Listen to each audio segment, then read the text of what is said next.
বর্ধমানে ছাত্রীকে শ্লীলতাহানির অভিযোগ। নাদনঘাট থানায় শিক্ষকের বিরুদ্ধে অভিযোগ দায়ের ছাত্রীর পরিবারের। ছাত্রীকে মোবাইলে অশ্লীল ভিডিও পাঠানোর অভিযোগ। শ্লীলতাহানির অভিযোগে শুক্রবার গ্রেফতার পূর্বস্থলী স্কুলের শিক্ষক। শিক্ষকের 3 দিনের পুলিশ হেফাজতের নির্দেশ কালনা মহকুমা আদালতের।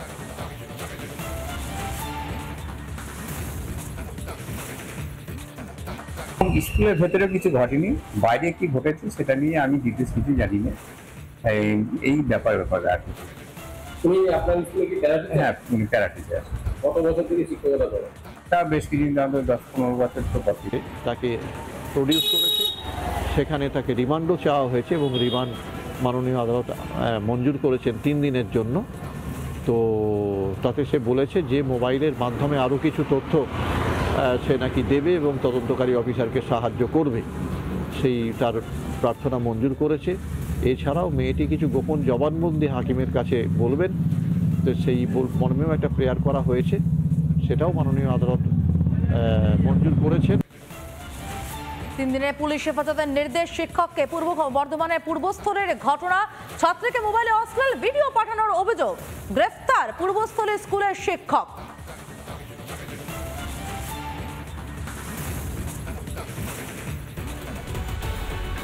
অভয়াকে ধর্ষণ করে খুনের ঘটনায় বিচারের দাবি দেশ ছাড়িয়ে বিদেশে। মেয়েদের রাত দখল কর্মসূচি। ইস্টবেঙ্গল, মোহনবাগান, মোহামেডান 3 দলের সমর্থকদের এক হয়ে প্রতিবাদ। চিকিৎসকদের আন্দোলন, দাবি একটাই, বিচার চাই। এর মধ্যেই রায়গঞ্জের চিকিৎসকেরা নিজের প্রেসক্রিপশনে অভয়ার বিচারের দাবিতে সরব হওয়ায় সাড়া ফেলেছে গোটা রাজ্যে।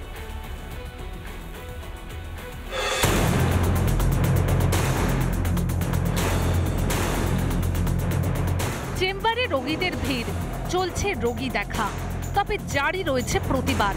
অভয়াকে ধর্ষণ করে খুনের ঘটনায় বিচারের দাবি এবার উঠে এলো প্রেসক্রিপশনে। আর্জিকর বিচার চাই, অপরাধ চক্রের বিনাশ চাই। উত্তর দিনাজপুর জেলার রায়গঞ্জের চিকিৎসকরা রোগী দেখার পর প্রত্যেকের প্রেসক্রিপশনে এই লেখা স্ট্যাম্প মেরে জানাচ্ছেন প্রতিবাদ। রোগী এবং চিকিৎসকের সম্পর্কটা একটা মাধ্যম যেখান দিয়ে আমরা এই প্রতিবাদটা পার্কুলেট করতে পারি, এবং সেই জন্যই আমাদের যারা আছেন, যারা আমাদের কাছে আসছেন চিকিৎসা নিতে, এই স্ট্যাম্পটা মেরে দিচ্ছি, যারা তারা অন্তত একবার দেখেও গুরুত্বটা বুঝতে পারেন আর কি। হয়তো রোগীদের সুস্থ করার ওষুধ দেওয়ার পাশাপাশি সমাজের অসুখ সারানোর দাওয়াই নিজেদের প্রেসক্রিপশনে দিতে চাইছেন রায়গঞ্জের চিকিৎসকরা। যাতে আরও বেশিভাবে জানাতে পারি, এটা আমি একা নয়, আমাদের ইসলামপুরের যত চিকিৎসক আছেন, এমনকি আমাদের রায়গঞ্জ এবং অন্য জায়গায়ও এটা ধীরে ধীরে ছড়িয়ে পড়ছে যে আমরা এই আরজি করে যে ঘটনা ঘটেছে তার প্রতিবাদে এটা সাধারণ মানুষকে জানানোর জন্য প্যাডে একটা স্টিকার, কোথাও স্ট্যাম্প আমরা ব্যবহার করছি। ট্রেন, বাস, রাস্তাঘাট সর্বত্র একটাই দাবি, বিচার চাই। বিচারের আশায় দিন গুনছেন প্রত্যেকে। উত্তর দিনাজপুর থেকে তুষার বিশ্বাসের রিপোর্ট, রিপাবলিক বাংলা। এবার নাটকে কোপ। নবদ্বীপে মঞ্চস্থ হলো না কৌশিক চট্টোপাধ্যায় চৈতন্য বিমঙ্গল। নবদ্বীপ গৌড়ীয় বৈষ্ণব সমাজের অভিযোগের ভিত্তিতে বন্ধ করা হলো চন্দন সেন এবং কৌশিক চট্টোপাধ্যায়ের নাটক। নবদ্বীপ গৌড়ীয় বৈষ্ণব সমাজের অভিযোগ, ইতিহাসকে বিকৃত করে এই নাটক তৈরি করা হয়েছে। নবদ্বীপ পুরসভার কাছে অভিযোগ করেন তারা।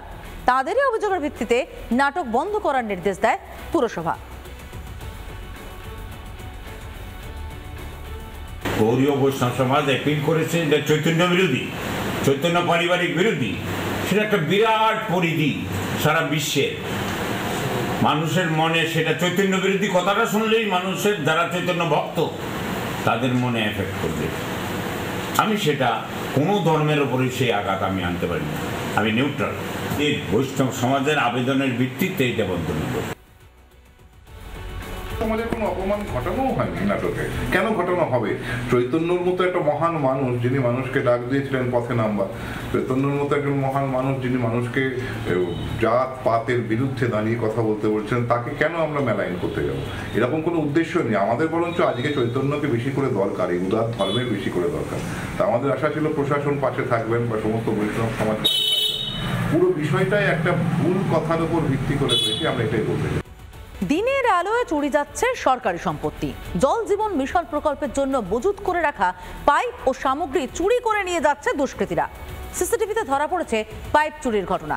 উত্তর দিনাজপুরের গোয়ালপুকুর 2 নম্বর ব্লকের নিজামপুর 2 নম্বর গ্রাম পঞ্চায়েতের জমিরা এলাকার ঘটনা।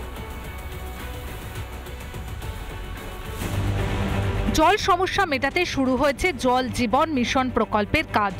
গোয়ালপুকুর 2 নম্বর ব্লকের জমিরা এলাকায় সেই কাজের জন্য একটি মাঠে মজুত করে রাখা হয় পাইপ ও অন্যান্য সামগ্রী।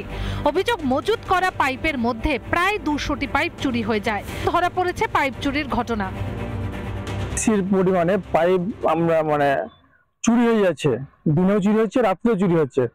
সেটা আমরা আয়ত্তের বাইরে হয়ে গেছে। আমরা সেই চুরি হয়েছে, আইসির কাছে আমরা এই ব্যাপারে লিখিত জানিয়েছি। আমরা চাইছি যে আইসি এই ব্যাপারটা জিনিসটা ভালোভাবে তদন্ত করুক। এলাকায় জলের সমস্যা মেটানোর জন্য এই কাজ। এইভাবে পাইপ চুরি হলে কাজ ব্যাহত হবে। ঘটনার সাথে জড়িতদের চিহ্নিত করে শাস্তির দাবি তুলেছেন এলাকার বাসিন্দারা। আছে, কিন্তু ওই জিনিসটা কে বুঝছে? যার হচ্ছে এরকম লোক আমাদের ইয়েতে আছে এরকম যে কি আর ওইটা ওরা চাচ্ছে না যে ভালো একটা জায়গায় এলাকায় ভালো একটা পরিস্থিতি বজায় রাখি। দ্রুত সমস্যার সমাধান হোক চাইছেন এলাকাবাসীরা। তুষার বিশ্বাসের রিপোর্ট, রিপাবলিক বাংলা।